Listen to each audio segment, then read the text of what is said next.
Welcome to Mind Your Fertility, a podcast where we discuss science-based tools for fertility and health. I'm Sebastian, your host from Conceive. Conceive delivers an educational app designed to support you on your fertility journey. We harness science-backed insights based on your data, delivered by top experts to support you on your fertility journey and give you the tools to optimize your fertility.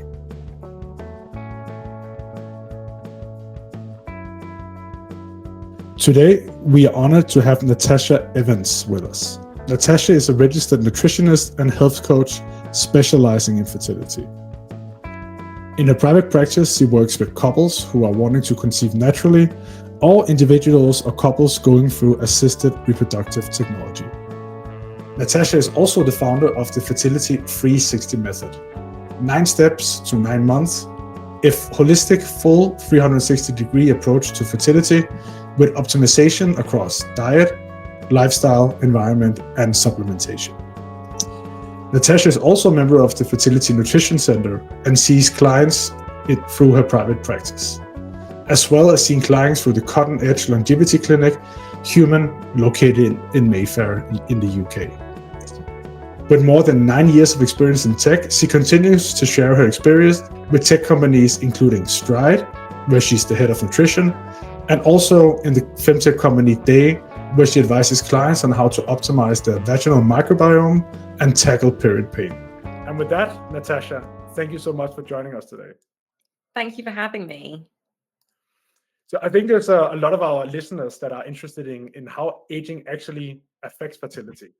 And given your expertise in longevity and fertility, I think that would be a great starting point to talk about the science and also the misconceptions around aging and fertility.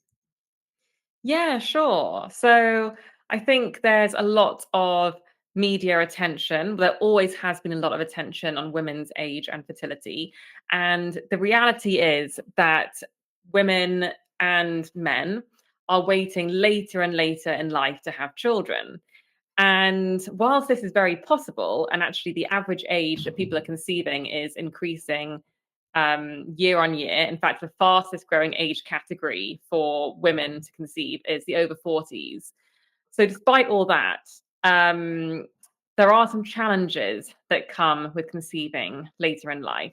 So firstly, everyone will be very aware of the fact that your ovarian reserve starts to decrease as you get older. So you're born with all the eggs you're ever going to have, and each month you lose a few eggs. So it's not just the one you ovulate, but also it really depends on the woman, but it can be thousands of eggs might just die every month as well as part of the monthly cycle. So your ovarian reserve is decreasing year on year, and there's nothing you can do about that. But another thing that happens is that our eggs do age as we get older as well. So your egg quality decreases as you get older. But the cool thing is that we can actually do something about that.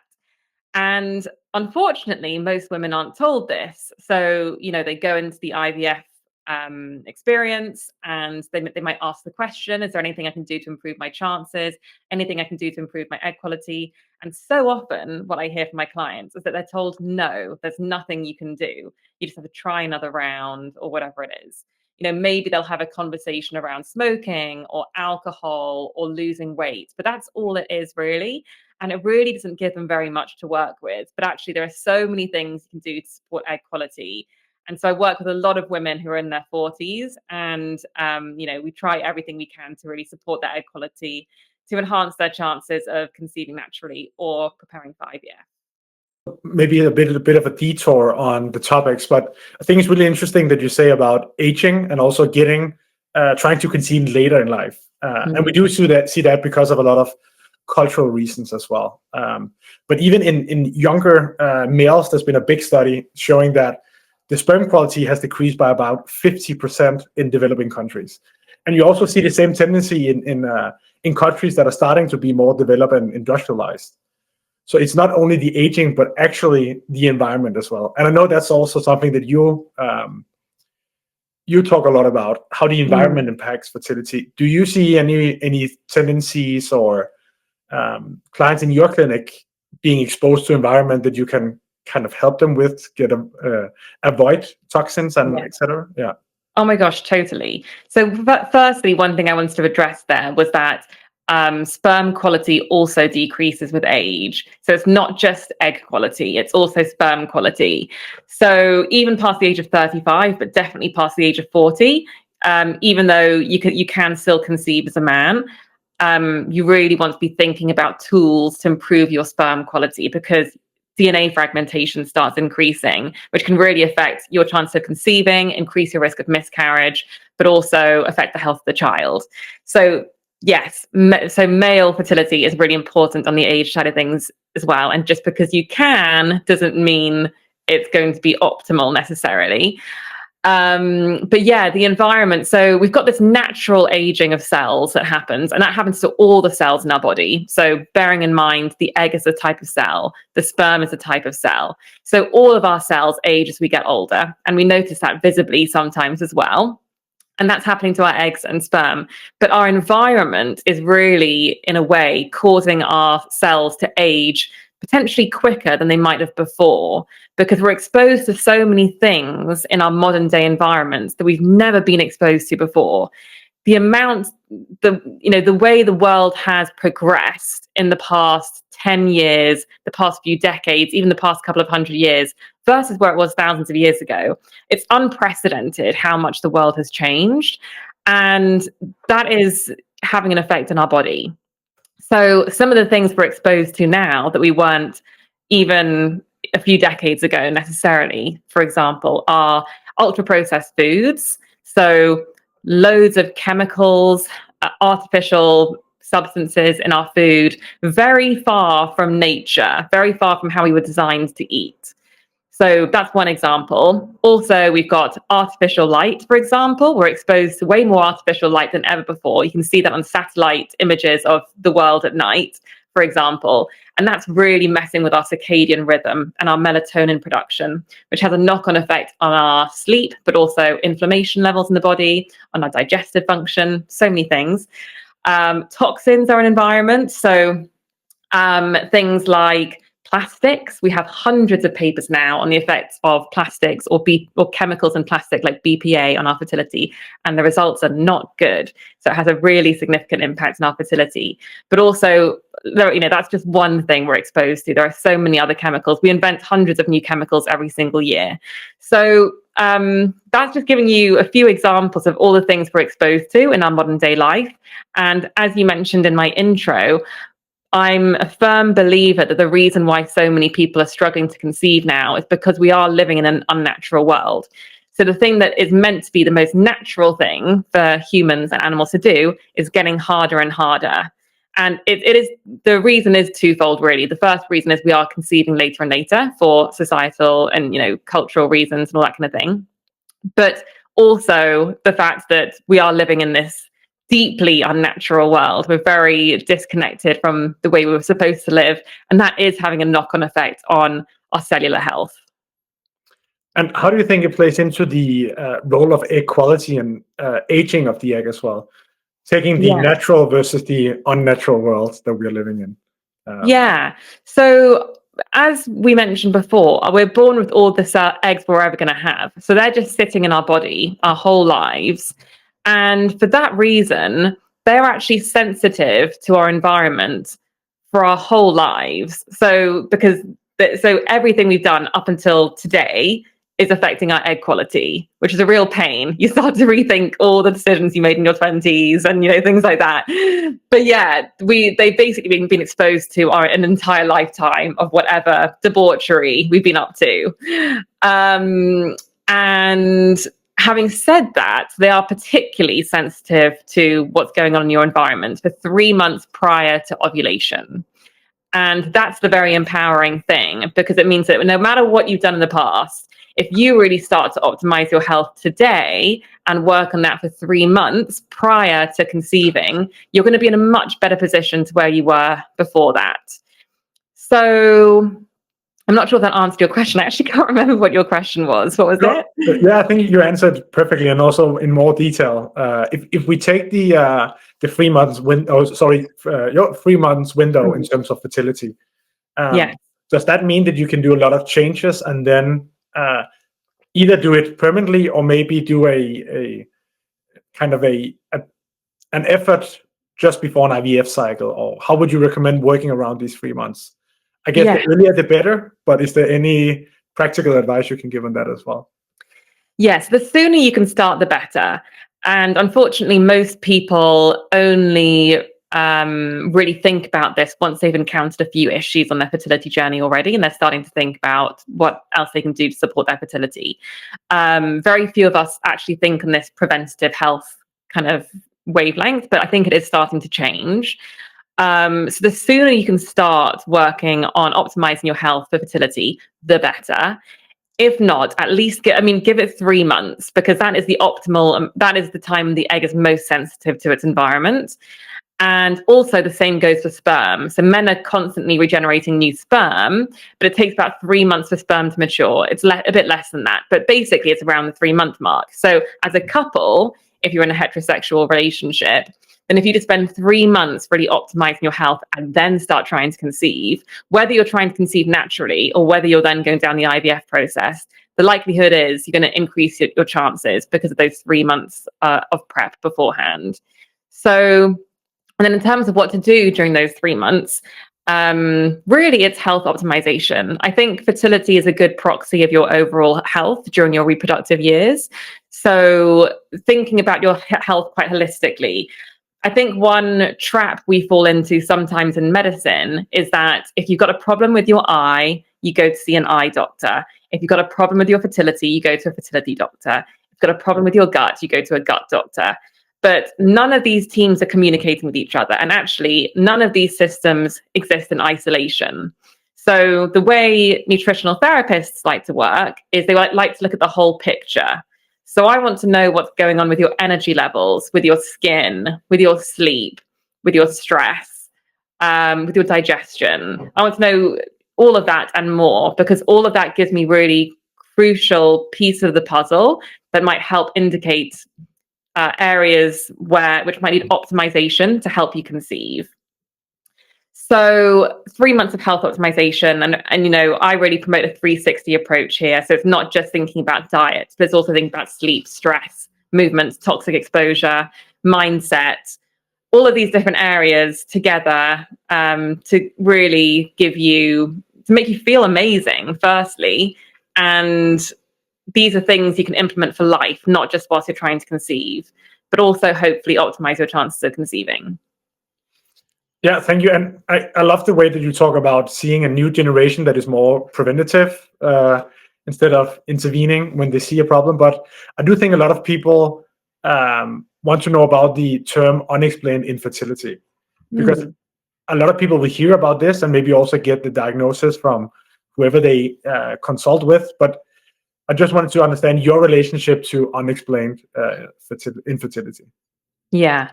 So, firstly, infertility is currently defined as not being able to conceive after 1 year of trying.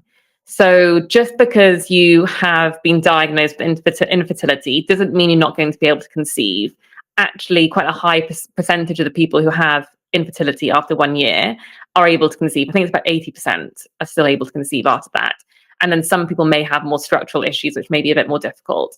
So that's infertility. And unexplained infertility is when you've had this, at least a year of trying to conceive and no success. And then you've had some tests done and they've all come back inconclusive. So they haven't been able to find why you haven't been able to conceive. And it's quite common to get that diagnosis. And it's incredibly frustrating because it's not giving you anything to work with. And I think there are a few issues with this. Lots of people who work in the sort of more functional health side of things, we like to say it's more uninvestigated infertility.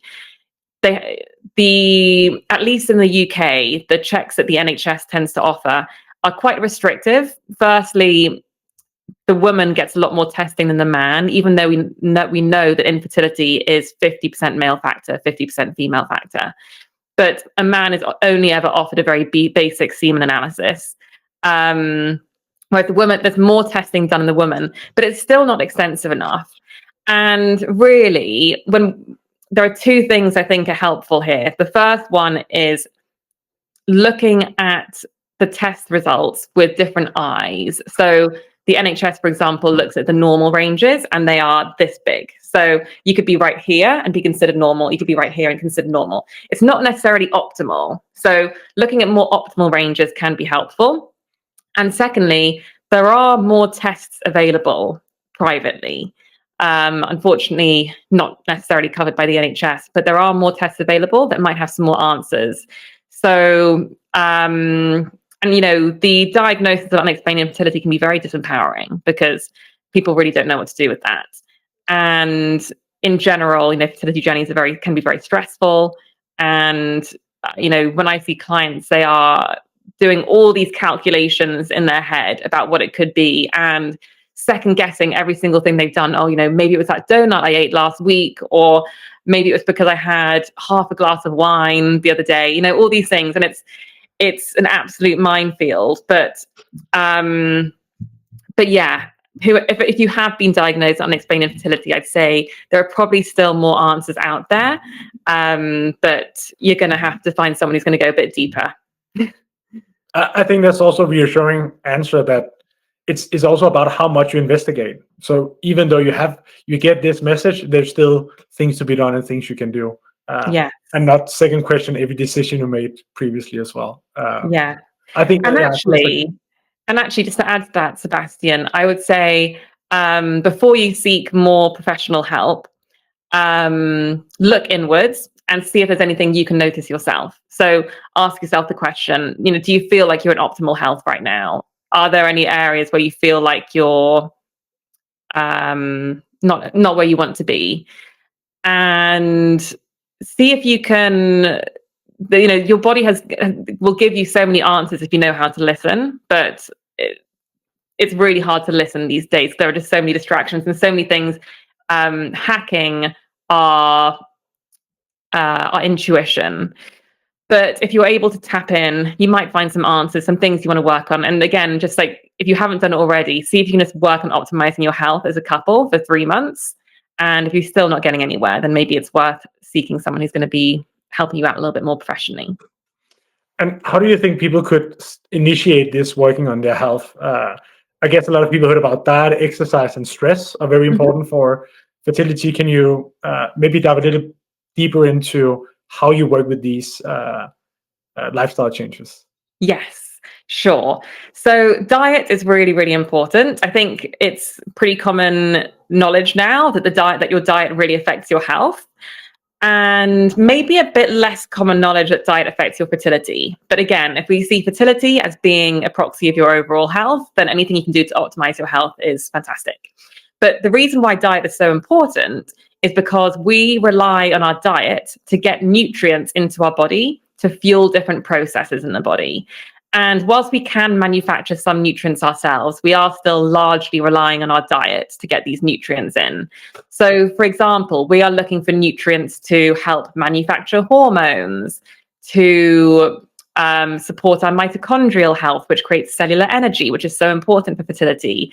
We're looking at for DNA synthesis and repair. We're looking for nutrients to actually build a baby, so amino acids and all the building blocks of life.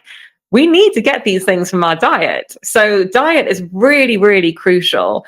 And if you have a poorly balanced diet, or unfortunately, about the majority of our diets in the Western world is ultra processed now, which is devoid of nutrients, full of chemicals, often very pro-inflammatory.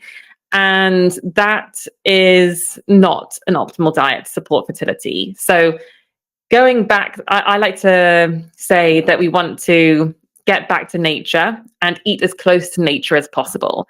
And by that, I mean eating largely a diet consisted of largely whole, unprocessed foods. And so, for example, an abundance of fruits and vegetables of different colors, because all those different colors contain different nutrients in, which is different information for your body. And then also pulses, legumes, whole grains, good quality sources of protein are really important.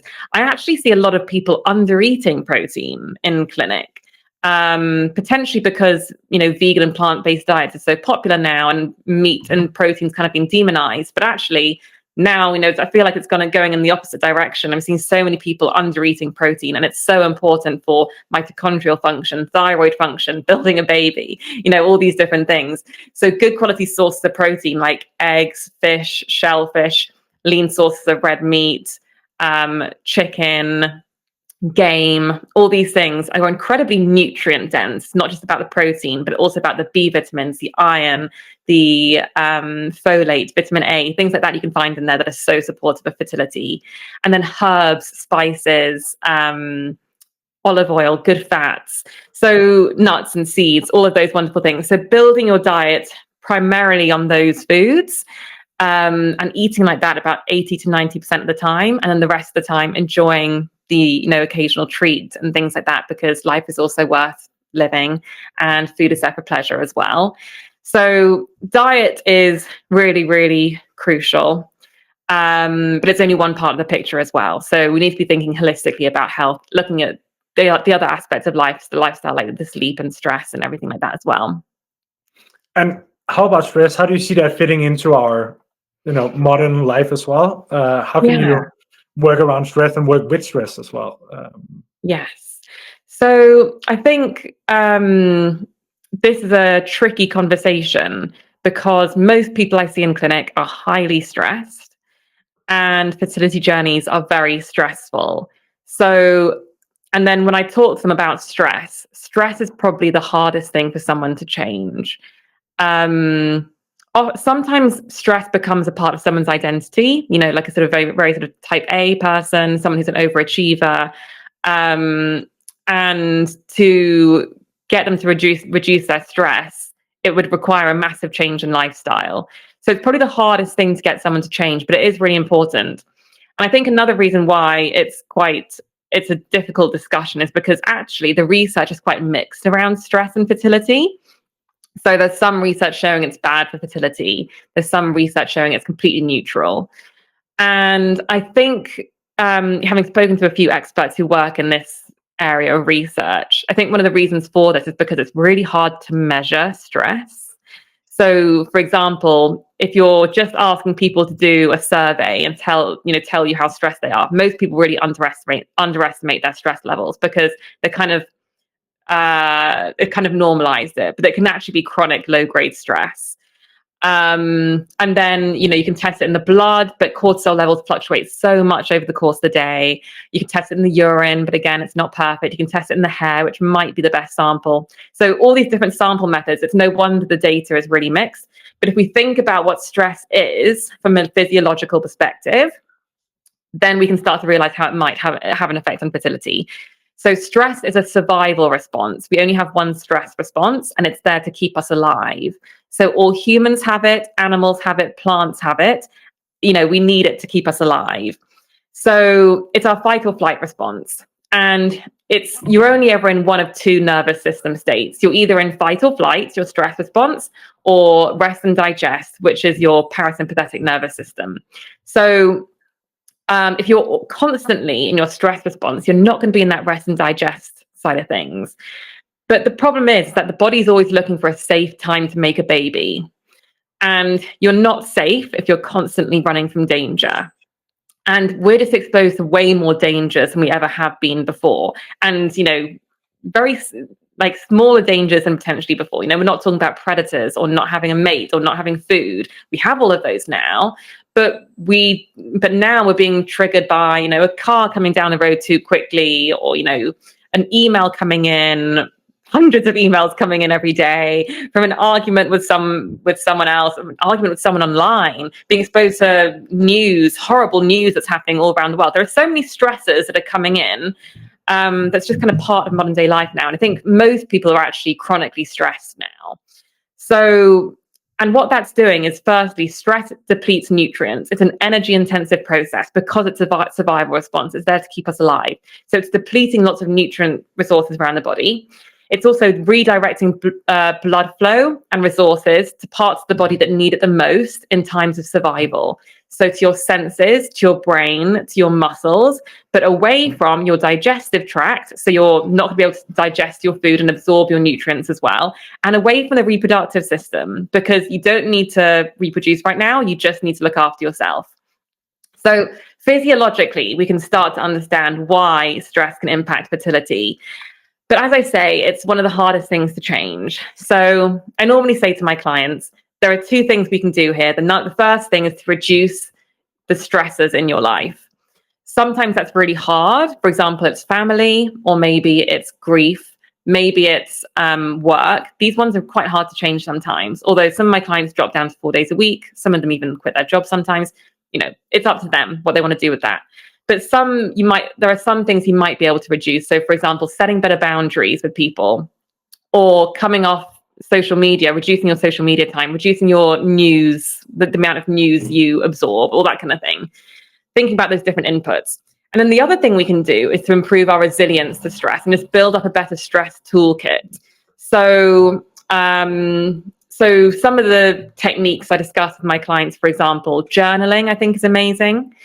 Getting all those thoughts down into paper, making sense of them, leaving it in the book the rest of the day, moving on. Breath work, I think, is amazing. Meditation. Personally, I do Qigong. I find that really helpful. Getting out into nature reduces, we've got loads of studies on it now. Not that we even need to study nature, really, I don't think, but we know that that's really, really impactful. And even if you're living in an urban environment, going to a park and just spending a bit of time in nature, putting your feet in the bare grass, things like that can be really, really helpful. But exercise is, of course, important. But if you over-exercise, that can become a stressor on the body. Maybe you can talk a bit more about that later.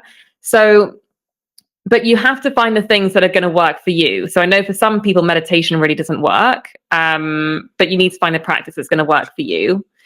And another thing I think is just, very left field these days is just doing less. We're always doing in our modern day lifestyles. Even if we're sitting and not doing very much, we're normally scrolling something. What about just doing less, having some periods of boredom and sitting and doing nothing and just taking the pedal off? Again, this is such a hard switch for some of my clients, but I really think that just, we need to get into our parasympathetic nervous system a bit more. And I really highly encourage people to give that a go. Yeah, I think also as you described, a lot of people acknowledge kind of the not doing anything, and actually the stress response for not being actually doing anything, that you need to fight yourself to relax and unplug, basically. Do you have any advices, or do you have anything that works for your clients as well? How to be bored and accept it, I guess is the real question. Yeah.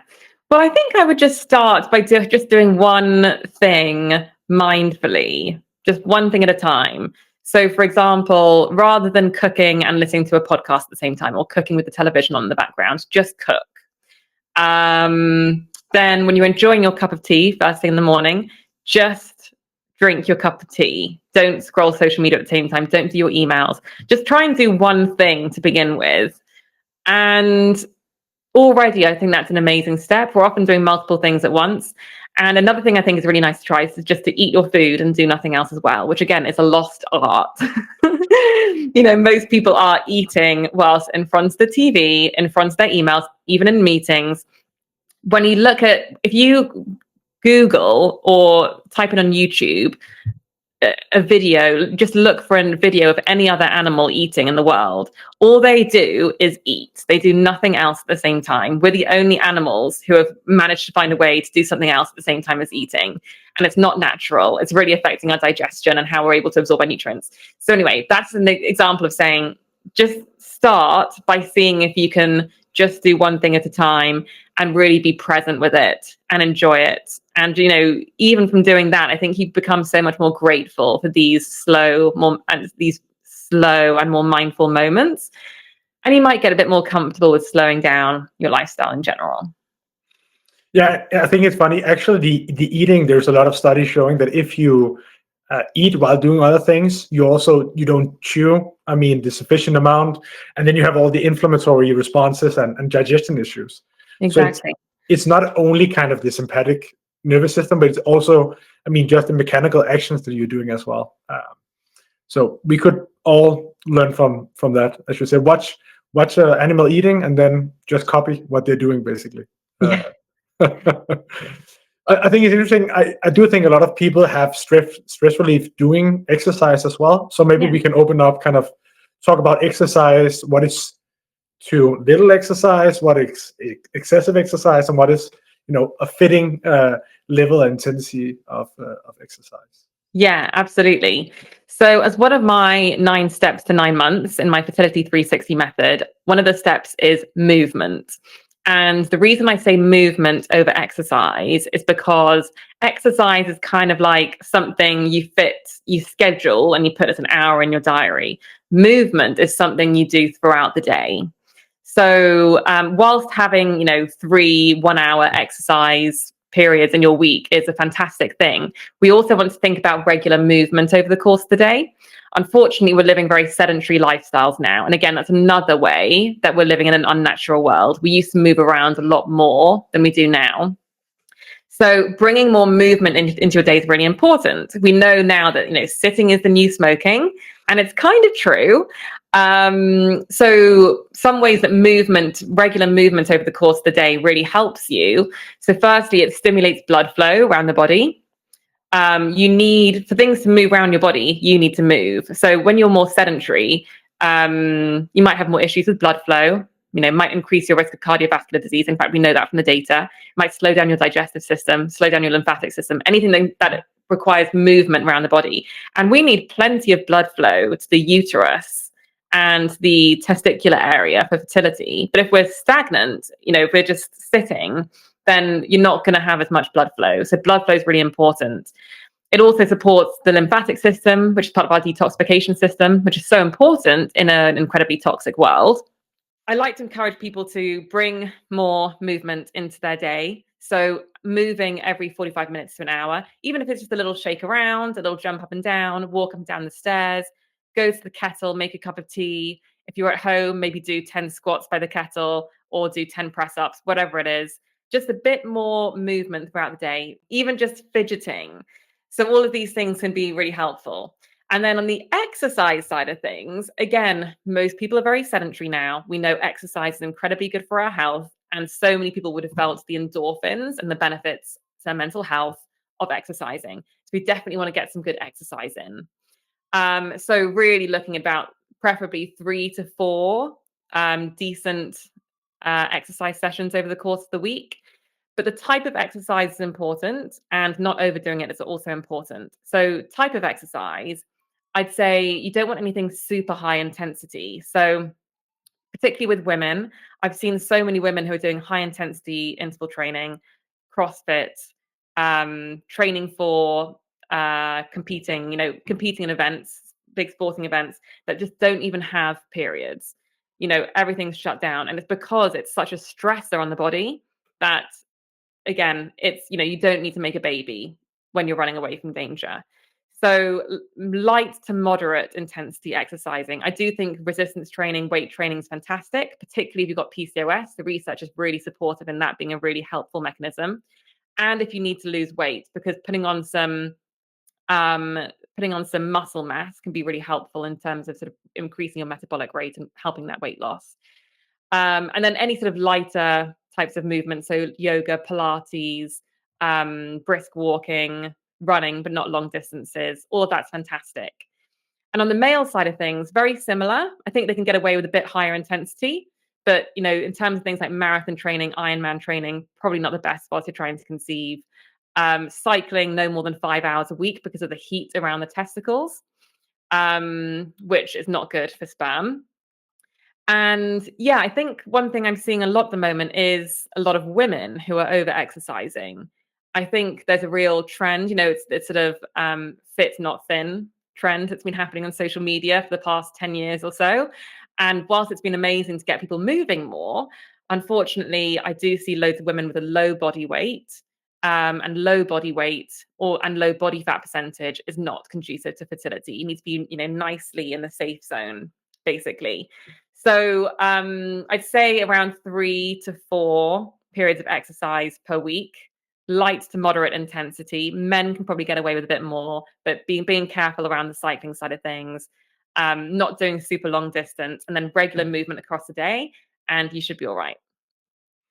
And how do you bridge the exercise and the mindset or mindfulness as well? Because I think there's a lot of people also doing exercise and movement for stress relief and also resetting the mind Yeah. to deal with the day and the resilience against stress. How do you is it two different purposes of exercise, or can they also coincide into one single exercise but two purposes? I think they can coincide. Yeah. I think so everyone's got a stress bucket, to use an analogy, and the size of your stress bucket is probably determined by your genetics, but also your life up until now. So, for example, if you've had trauma in the past or something like that, it can affect the size of your stress bucket. But everyone's got a stress bucket, and then they've got different stressors that fill up the bucket. If your stress bucket's only about that full, and you go run a 10K and you feel amazing, then great. Because 10K, it will increase the stress on the body a bit more, but it's okay because your bucket's nowhere near full. If you're up here and you're doing a 10K, you might overflow. So it might not be the best thing to do for your body. So it really depends on the person. I mean, exercise is amazing for your mental health. We know that. I think it's probably good to have one other thing, at least one other thing in your toolkit. So whether it is just slowing down, being more mindful with, doing various activities, or whether you take up one other thing, like whether it's meditation, breath work. One thing some of my clients have really like to do is in a couple, is to do a morning 10-minute meditation together. So it's a nice way to start the day. Yeah, and just like a nice way to do something together. But I'd say, yeah, exercise is amazing, but it really depends. For one person, that might be enough for their self-care practices, but for most people, I'd say they probably need another thing in their toolkit. Yeah. Can you maybe walk us through how the mindset can impact fertility and also your experience with journaling? I know you have very good experience with using journaling as well, and how Mm. maybe they also, fit in together and how they help. Yeah, I think this is a really interesting area. So I'm not an expert in the mindset. So this is one of the steps, the Fertility 360 method, it's mindset. But for this one, I do tend to outsource to someone who's trained in helping someone rewire their brain. But one thing I have seen a lot, is that when people come to see me, they actually have this belief that they can't get pregnant. And the body's always listening to the mind. So the more you can try and, get to the root cause of why you feel that way and try and shift that mindset, I think the better. You'll start to feel better day to day anyway, because of all the negative connotations, all the other negative things that come with you when you don't feel like you're a fertile person. It's I don't want to say it's as simple as, if you believe you can get pregnant, you can get pregnant. Just like that's a very simple manifestation things. There are so many factors that come into fertility. But I do think that, if you have a negative mindset, if you wake up every morning feeling like you're not a very fertile person, then yeah, it could be increasing stress levels in the body. And again, that might not be very good. So it is important to try and pay attention to when you have these negative thoughts come up. This is where I think journaling can be really, really, really helpful, to journal, not just during the days when you're having a bad mental health day, but also the good mental health days. But if you have a negative thought like that come up, write it down, figure out, where it's come from. Is there any evidence to support this claim that you're telling yourself? And then try and work through it and think about, some positive things you can do today to make yourself feel better. And one thing that some of my clients, it's so simple, but it's really helped my clients, is by having a few fertile mantras they tell themselves every morning and saying it to themselves in the mirror. So, for example, you can choose whatever mantra it is, but maybe it is, "I am a beautiful, fertile woman," whatever it is. And you just say that in the mirror every morning, maybe with your arms above your head, which makes you feel more confident. But even something like that, just doing that for a few weeks really, really shifted a mindset for one of my clients. So you can shift your mindset a lot quicker than you might think. But I think you really need to sort of start catching those negative thoughts as they come up and then starting to switch them around. Um, so yes, I think it's a really nice thing to work on whilst you're trying to conceive. Yeah, and I think there's a lot of evidence showing the mindset and the mind can do a lot of things that we understand, and also a lot of things we don't understand. So just Definitely. having the belief in it is actually going to change a lot of biological processes as well. Yeah, I think it's very fascinating topic it uh, is. to actually um, implement it into your everyday life. So Yeah. now we've also been kind of talking a bit about the fertility 360 method. So maybe we could dig into the different steps and also go deeper into some of the topics that we didn't talk about, like energy optimization and especially also microbiota, given Yeah. your work as well. I think is very interesting as well. Yeah. Great. So I can I can just mention the 9 steps first, and then we can go into a topic of your choice. So the 9 steps, the first one is diet and digestion. The second one is energy optimization. The third one is microbiome support. The fourth one is circadian health. Fifth one is stress management. Sixth one is movement. Seventh is toxic exposure. Eighth is supplements. And ninth is mindset. So this is kind of my holistic approach, a holistic 360 approach to fertility. And when I'm working with clients one to one, we are working in all these different areas and just making sure they're really optimal, because in my experience, this makes sure that they're in the best position to optimize their chances of conceiving. Which one would you like me to talk about? Yes, I think we did touch on some of these topics, but also in terms of stress, which is kind of a pandemic that we have, I think also sleep could be the next key topic, because I do think we also have a pandemic with sleep and circadian rhythm. You already mentioned something about lights, and could you maybe dive deeper into how does sleep affect fertility and health? Yeah. Yes, sure. I think this is another thing that has become very popular recently. So hacking your sleep. So lots of people wearing sleep trackers. And we know that it is really, really beneficial. But unfortunately, again, there are so many things in our modern day life that can throw our sleep out of balance. And our body has this 24-hour clock. It's called the circadian rhythm, which is our sleep wake cycle. And it's largely controlled by 2 hormones, melatonin and cortisol. It is a bit more complex than that, but we'll keep it simple. And what happens is, so cortisol, most people would have heard of. It's our main stress hormone. Melatonin is our sleepy hormone. So most people would have heard of those two. And what happens is, when you wake up in the morning, your cortisol levels are at their highest, and your melatonin levels are at their lowest levels. And that's what wakes you up in the morning. So the cortisol, that stress hormone, gets you up. And this is why not all cortisol is bad. Actually, we really need our stress response for our survival, but also our energy levels, and all for our circadian rhythm, so many things. So that gets you up in the morning. And as the day goes on, cortisol decreases and melatonin increases. And that puts you to bed in the evening. Normally, the optimal time is around 10:30, when your melatonin levels are at its highest and cortisol's at its lowest. So that's our circadian rhythm. And obviously, it affects when we're awake and when we're asleep. But also, every single cell in your body runs off that 24-hour clock. So if your 24-hour clock is out of whack at all, it can affect the optimal functioning of every single cell in your body. And I think this is why we're starting to, we've seen the research now. We've got heaps of research on sleep and our health now. Why we know that poor sleep is so detrimental to our health. And as a result, why it's so detrimental to our fertility as well. And we have the papers on that as well.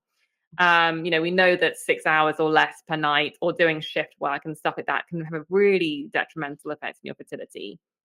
So trying to optimize making sure your circadian rhythm is in a nice balance can be really, really helpful. Do you have any tips or tricks on how to resetting the circadian rhythm, or just keeping in track with the sleep wake cycle to kind of optimize your daily routines? Yes. So there are lots of things we can do to try to optimize sleep. And speaking as a previous insomniac, if you're struggling with sleep, I really, really feel you. But there are lots of things we can do to try and help. And I think the body is always looking for external signals to tell the body what time it is. And the number one signal they're looking for is your light exposure. So that's the first thing that tells your body what time it is. So the best thing you can do to support your circadian rhythm today is to make sure you get outside in the morning. So get your eyes and your skin exposed to natural light, natural full spectrum light, which you can't replicate indoors. So you can't just sit in the bright room indoors. And we all would have felt this, when you open the front door and you go outside and you sort of start squinting a little bit. It's, you can't replicate that indoors. So you need to get outside, basically as soon as the sun is up, and stay outside, preferably for around 10 minutes or so. If you can stay out for longer, amazing. The more the merrier.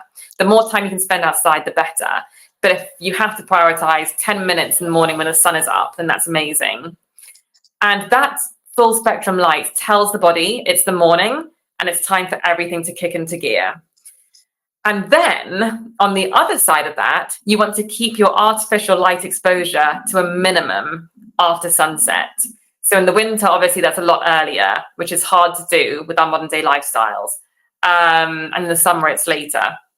But that artificial light has blue light in it, and blue light suppresses melatonin production. So, basically optimizing your light environment is probably the most important thing you can do to support your circadian rhythm. But I know that in this day and age, particularly around the artificial light exposure, it's almost impossible for anyone to do that unless they're living in a cave. So some things we can do after sunset: make sure your laptop and your phone are on the lowest brightness setting you can. Make sure you've got that amber tint on your phone and laptop after sunset. Making sure you're lighting your house using side lamps rather than overhead lighting, which again might mimic the sun. Choosing light bulbs that are more of an amber glow rather than a bright white glow. Maybe getting some blue light blocking glasses, which have red lenses. So using those after sunset to actually block out any excess blue light. So all of those things can really, really help. But just being very mindful of your light environment after sunset, I think, is really, really important. And that is honestly, that just changing that can be so impactful on your sleep. And I'll just add one other tip on there. And it's that if we think about melatonin and cortisol being our two main hormones involved in the circadian rhythm, and then they're kind of working in opposites to each other. So the more elevated your cortisol is, the more your melatonin is going to be suppressed. So again, all those things working on stress has to be a priority. And in conjunction with the cortisol, do you think exercise late is a good idea versus exercising early in the day? Or how would you also, manage the cortisol later in the day? Yeah, from my understanding, exercising after sunset is not the best idea for the circadian rhythm or for sleep, or it's been correlated with poorer sleep. So better to exercise earlier on the day. It doesn't have to necessarily be the morning, but as long as it's before sunset is more ideal. And not too, just in general, not too close to bedtime, because it does raise your core body temperature. And actually what happens when you fall asleep is your core body temperature is meant to be falling. So having that excess heat might be a little bit, might get in the way of that. And a related topic to exercise and also sleep is also energy optimization. How do you manage blood glucose, for example, and how do you manage energy in terms of getting a good egg quality? Yes. So when I'm thinking about energy optimization, there are two things I'm thinking about. The first thing is your blood sugar balance, and the second thing is your mitochondrial health to support your cellular health. So taking the blood sugar for the first side of things, this is something that will really influence the your diet and how we structure what you're eating for each meal and each snack and everything like that. So we know from the research that people who have even slightly elevated blood glucose levels measured by HbA1c tend to have poorer fertility outcomes. So, and there are a few reasons for this. I mean, firstly, it can really upset your hormones. So it can really affect your menstrual cycle, increase your risk of, it's highly associated with things like PCOS, but also lower testosterone levels and things like that. So there are a number of different mechanisms to why that makes a difference. But what we want to be really trying to do is managing our blood glucose levels from a dietary perspective, to make sure that that's not one of the reasons that we might be struggling to conceive. So the way we do that then is just by making sure we're creating very well-balanced meals. So we want to have meals that have plenty of fiber, good quality source of protein, and healthy fats, and a bit low in sugar and lower in carbohydrates. We still need carbohydrates, but just it's not the main event on the plate, which it often is in our modern day lifestyles. Bread or pasta is often the main event. We don't want it to be the main event anymore. We want to balance it really nicely with fiber from whole foods, from vegetables, but also from healthy fats and proteins. So making sure you've got a really good balance on your plate, that between those different food groups can be really helpful to manage your blood glucose levels. And then also, as much as possible, sticking to those 3 meals a day. If you do have to snack, preferably not going for something that's high sugar or high carbohydrates and spike your blood glucose levels again. But going for something that is much more blood sugar balanced. So for example, a handful of nuts, or some nuts with some dark chocolate, which is lower in sugar than milk chocolate. Maybe an apple with some nut butter. So you're adding in the healthy fats and proteins there to really balance out the natural sugars you find in apples, although fruit's fantastic anyway. So maybe some Greek yogurt with some berries and maybe a sprinkling of seeds on there. So some better snacks, which aren't going to spike your blood glucose levels as much. But really, if you're having a largely whole food Mediterranean style diet, the likelihood of you having high HbA1c, the blood sugar marker, is quite low. We know it's associated with better blood glucose levels. So really, again, just going back to that largely unprocessed whole food diet, it's going to set you up really nicely for that. So that's the blood sugar side of things. Although I will mention as well that other things also affect your blood sugar. So for example, stress increases your blood sugar levels because, as I said, it's a very energy intensive process. So it breaks down stored glucose in the muscles, which is called glycogen, and releases glucose into the bloodstream to fuel the stress response. So you're increasing your blood glucose levels like that. So again, managing stress is important. And even a poor night's sleep can really affect your blood glucose levels as well. So we need that holistic approach and supporting that. And then on the mitochondria side of things, so some people might be familiar with the mitochondria from back when they were studying biology at school, but they might not have heard about it in so long or known that it was going to be so relevant on their fertility journey today. But these are basically squiggly bacteria that live in your cells that produce energy. And this is so important because we need energy to do everything. Cellular energy is really, really key. And just to show you how important mitochondrial health is in fertility, the egg actually has 10 times more mitochondria than any other cell in the human body. And that goes to show just how much cellular energy is needed for fertility. And the mitochondria are also in the mid piece of the sperm, so they help the sperm swim towards the egg. And you need so much cellular energy to mature an egg, for the sperm to swim towards the egg, for them to fuse together and then multiply into lots of different cells and actually build a baby. It's probably the most energy intensive thing that anyone has to do at a cellular level in their lives.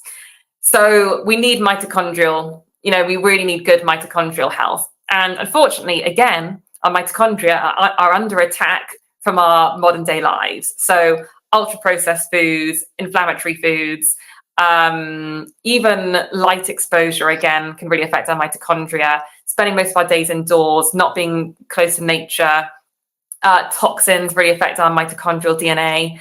So many things that are really affecting our mitochondrial production these days. So again, all the things you can do to support the mitochondria, is that all these things holistically in general to support your health, that's all going to help.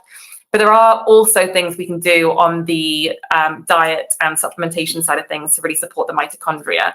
So on the diet side of things that are mitochondria love, things like B vitamins.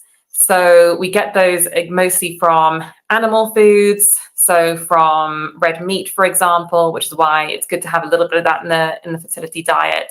But in general, again, just having a nice Mediterranean-based diet is going to be very beneficial for the mitochondria. Making sure you're sleeping properly really supports the mitochondria. But supplementation is what I was going to say. So supplementation. So some of you will have heard of CoQ10 and how that's an important supplement for you on your fertility journey, especially if you're over the age of 35 and definitely over the age of 40. And the reason for this is because it's one of the nutrients that really supports our mitochondrial health. And our mitochondrial health does decrease with age naturally, not even taking into account all the other things we're exposed to, it just does decrease with age. And that's one of the things that causes aging. And so by the time a woman is 40, about a third of the mitochondria in the human egg aren't working as efficiently anymore. So mitochondrial health is really important during fertility, but particularly over the age of 35 and definitely over the age of 40 as well. And supplements can really, really help to mitigate some of that deterioration in the mitochondrial function. And CoQ10 is also very established in the scientific literature that it works in very different kind of aspects of physiology as well. One of them could be as an antioxidant. We get that as well from the food. Do you see there's any supplements that could add to a natural diet as well to optimize your fertility? Definitely. I think we all have this romantic idea that we can get everything we need from our diet and we don't need supplementation. And unfortunately, again, because we're living in a very different world now, we need to make some adjustments, and supplements can really help to plug some of the gaps we have in our nutrients. So, for example, even if we're eating a really whole food-based diet, our soils are so depleted of nutrients these days versus where they used to be, that actually the food we're eating now isn't as nutritious as it used to be back in the day.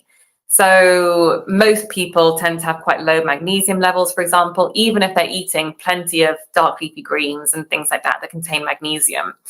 So that's the first thing we're dealing with. Secondly, if we think about all these drains on our nutrient resources, things we've talked about already, like stress. Most people are chronically stressed these days, which is depleting nutrients in the body. Also, our livers are working harder than ever before to detoxify, which is using up nutrients in the process.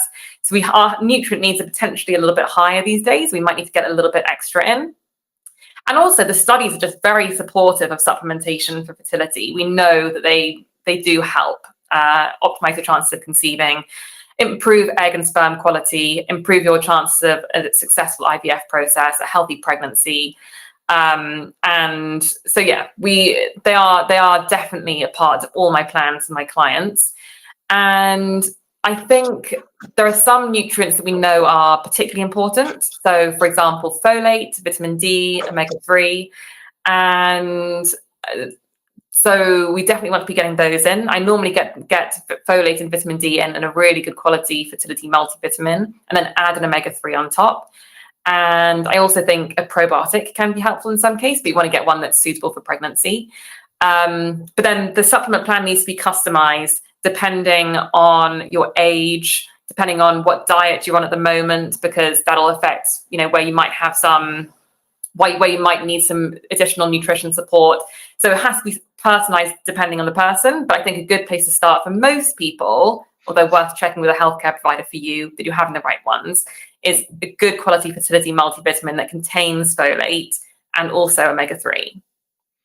And in terms of omega-3, I think there's a lot of people that knows omega-3 can be good for you, but also are a bit worried about toxins and different chemicals or metal ions in omega-3. Do you have any advice on how to take it, when to take it, and also other toxins that are maybe more important in the environment as well to avoid? Yes. So, yeah, you need to find a good quality omega-3 supplement because, unfortunately, again, our waters are so contaminated now, which is affecting the quality of our fish. So the brands I use have all been tested for heavy metals and things like that. So they're very pure. So I'd really recommend finding a good quality brand. Personally, I avoid buying supplements on Amazon because we don't know about the quality of them. Lots of the supplement brands on there don't even have a website. So the first thing I would check is if they actually have a website. And there was also a review published a few years ago, which actually analyzed supplements on Amazon, and they found that lots of them didn't actually have the ingredients they said they would have. They had additional ingredients that hadn't been stated on the pack and all these other things. So quality really matters with supplementation for sure. But yeah, toxins, I mean, it's an absolute minefield. And yeah, it's an absolute minefield. And given how stressful things are already, I do tend to say to people, just like, try not to get stressed out about it. Let's just focus on the priority areas. Again, we're just exposed to hundreds of chemicals, hundreds of new things every day, hundreds of novel chemicals that haven't been around for very long. And we just need to reduce our exposure to it and support our detoxification pathways to make sure we're better at getting rid of it as well. So I do think focusing on some key areas can make a big difference. So the first area I'd focus on is reducing your plastic exposure, because as I say, we've got hundreds of papers now showing that plastics have a detrimental effect on your fertility. So with this, the first place I would start would be no plastic water bottles, not touching things that are covered in things like BPA or BPS, so things like receipts, just declining them or taking pictures of them and then throwing them away if you need them for expenses or something like that. Never heating plastic. So if you're heating something in a Tupperware, firstly, go for a glass or stainless steel Tupperware. And just never heat anything in plastic, because that just causes microplastics to leach into your food. So plastic is the first place I'd start. And then I would also think about optimizing things in the kitchen area, because anything that's in the kitchen is likely going to end up being ingested by you. So thinking about the detergents and the cleaning products you're using there, going for more natural alternatives if you can, thinking about the cookware you use, things like that can make a massive difference. And then also thinking about things that you put on your skin, because up to 60% of what you put in your skin can be absorbed. So I think those are the priority areas, but essentially going for more natural and less toxic versions is going to be helpful. We can't avoid these things. So this is why I just say focus on the most important areas and pick your battles, because I know some people are really wedded to some things. So some people really like their perfume. It's part of their identity. But we know that perfume contains phthalates, which are endocrine disruptors. They have a hormone-like effect in the body. So it's not great. But if you don't want to give up your perfume, just start making swaps with other products in the home that are artificially scented, because again, they contain the phthalates. So looking at your cleaning products, looking at your other toiletries you put in your body, and maybe making the swaps there instead.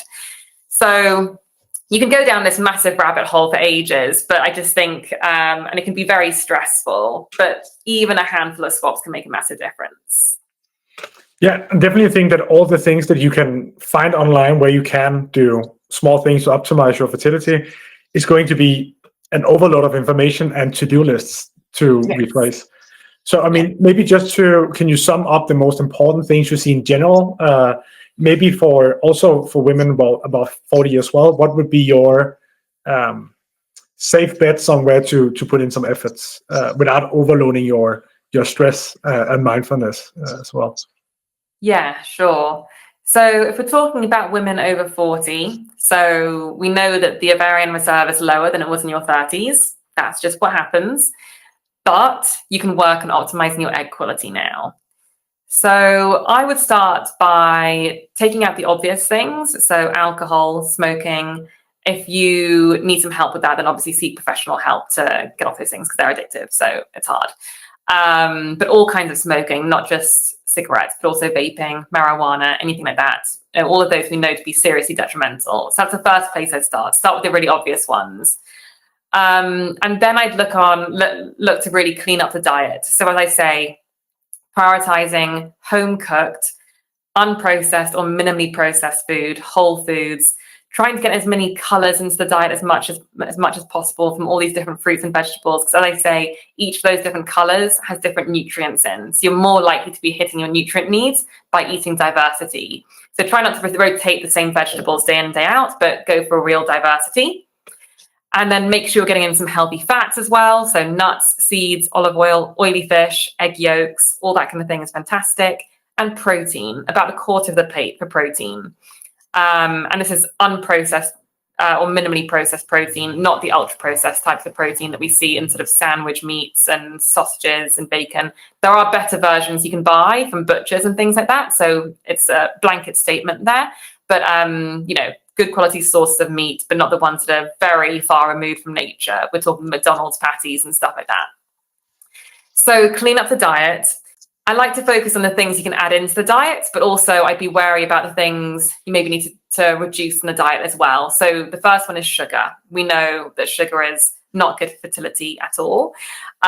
It's not good for our cells, unfortunately. And it's fine to have some sugar, but we really want to be reducing that as much as possible. So definitely cutting out soft drinks if you can. The occasional one for something celebratory is okay. Reducing cakes, biscuits. If you add sugar to your coffee or tea, again, I would take that out or reduce it as much as you can. We want to be reducing sugar as much as possible, and also reducing white processed carbohydrates and swapping that for whole grains if you can. Again, occasional, it's okay, and we've got to focus on that 80-20 principle, or even 90-10 if you're able to. But reducing those things as much as possible. Caffeine, I'd say max 2 cups of coffee per day. The actual amount of caffeine in there really does vary, so it really depends on which coffee you're getting. But I'd say 1 to 2 max per day.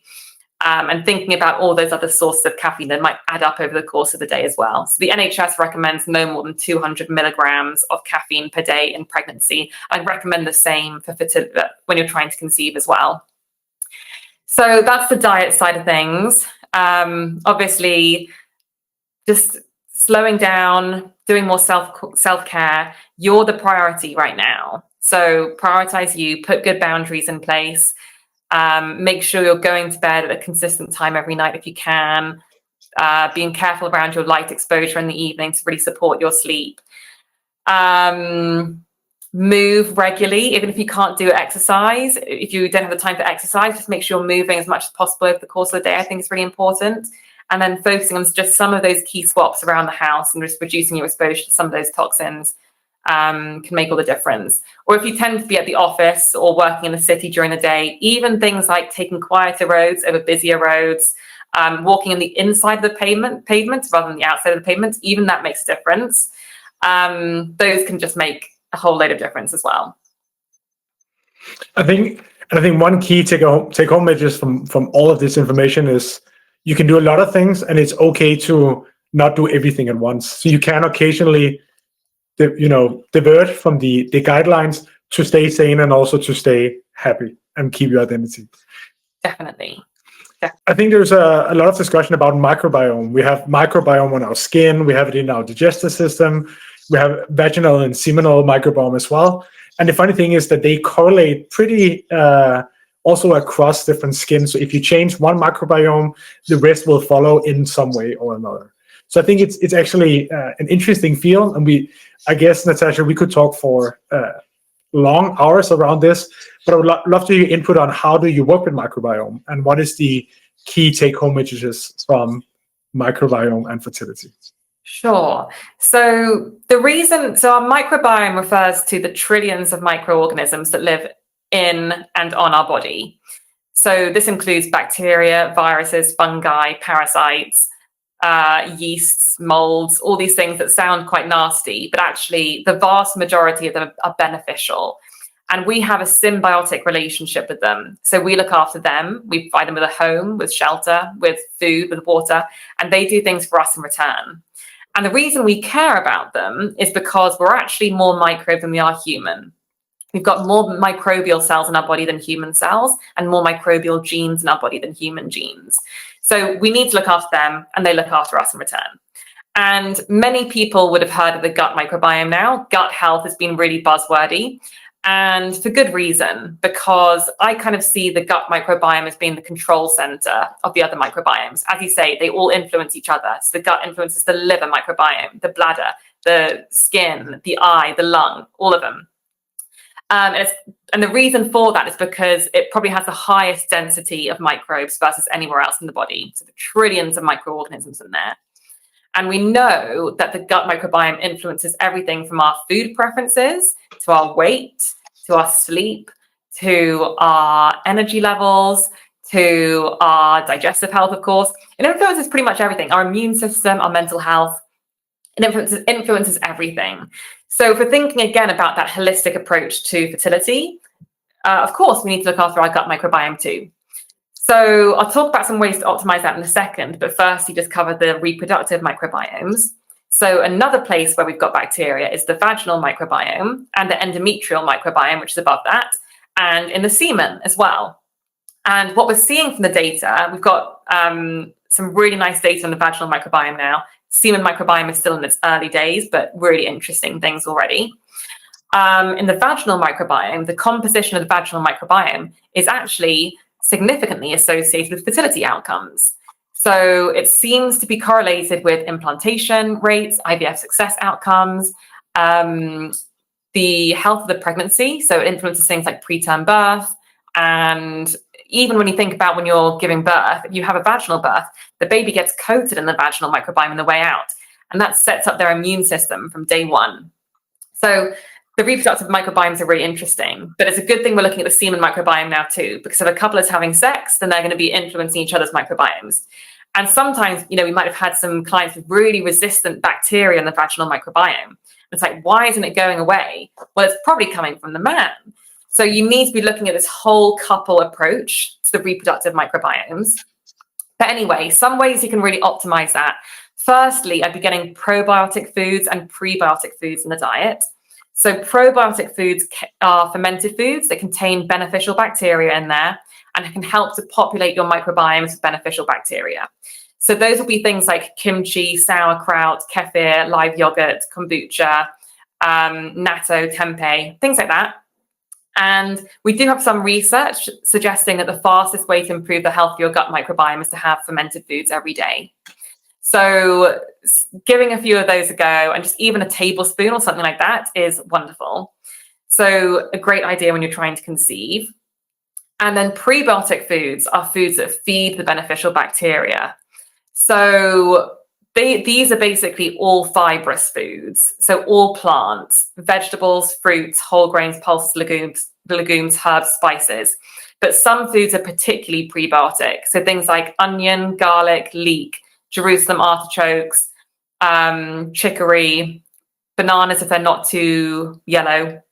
So some foods are particularly prebiotic, but basically you want to be focusing on diversity and getting as much plant diversity as possible, because all of your different gut bugs have different food preferences. And if you're really having this diverse diet, then you're going to be stimulating a lot of them and encouraging this diversity, which we know is associated with better gut health.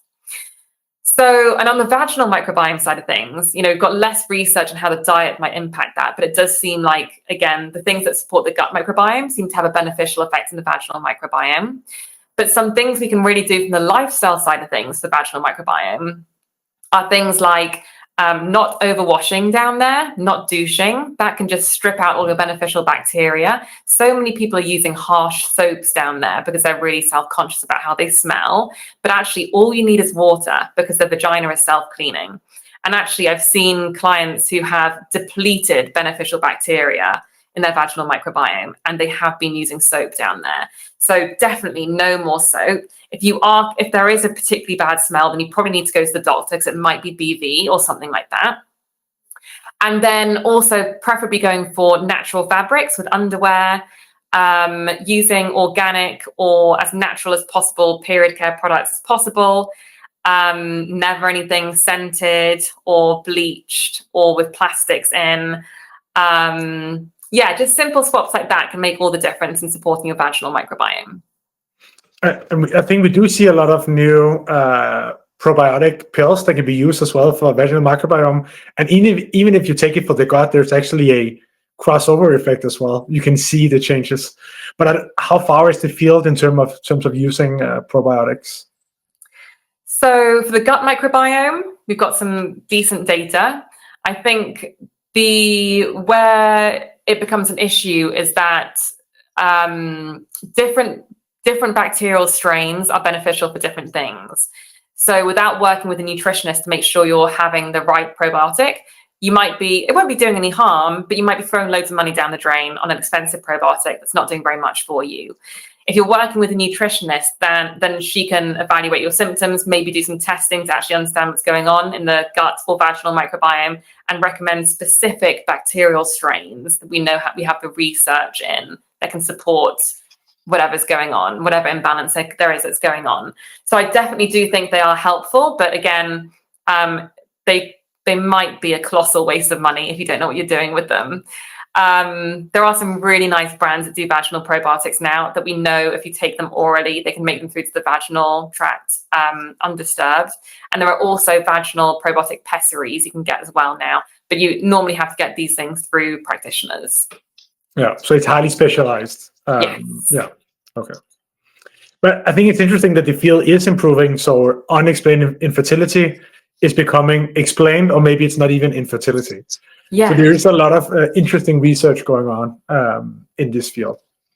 And what I find with unexplained infertility is that there's rarely one cause. It's normally a whole host of different factors.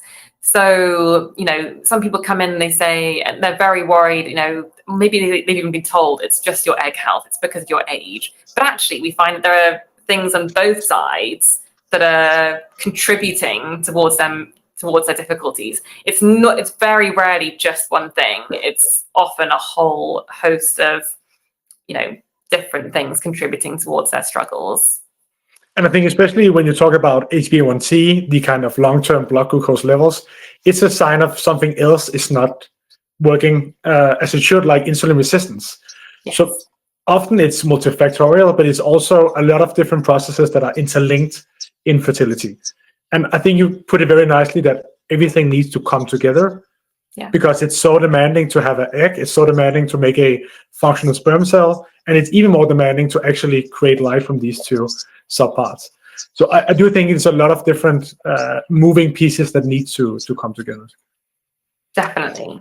And Natasha, if people want to learn more about what you're doing and where you're located, we would link to your profile in the bio as well. But how can people follow your work and get even more knowledgeable about how you work and what you do? Yes, well, I'll be launching a few lessons on the Conceivio app soon. So you can find out a bit more about some of those steps on there.